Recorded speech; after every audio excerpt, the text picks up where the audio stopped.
Сегодня собственниками, для тех, кто не знает, всех дамб, этих сооружений, которые есть, является АПИ Молдова на сегодняшний день.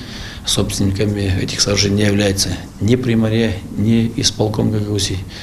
Никто по ним, то есть не имеет права даже вкладывать инвестиции. Сегодня должна вкладывать инвестиции в эти сооружения только собственник. Если передадут собственность АТО Гагаузия, тогда мы уже, конечно, займемся более серьезно этими дамбами. И хоть за небольшие, маленькие средства придется что-то там делать. Потому что сегодня, когда бетонный затвор специальный, который не работает с более 10 лет, и он открытый полностью, и ничем не регулируется уровень воды именно в озере, то такие озера вообще нельзя было даже эксплуатировать. А сегодня есть собственник, есть арендатор.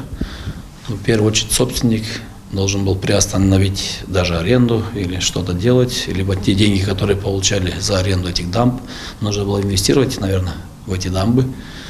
Потому что получается, что за аренду дамб средства получается, а куда они идут, непонятно. То есть, вот вся вот эта ситуация, и были и проекты ранее, были сделаны на 3 миллиона рублей на укрепление Камрадской дамбы, и тоже не было сделано.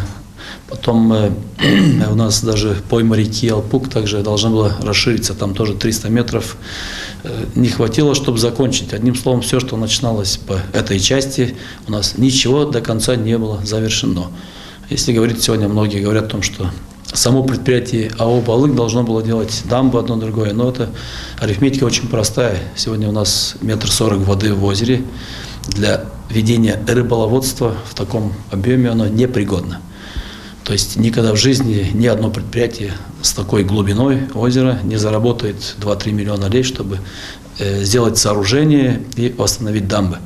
Это должен был делать собственник.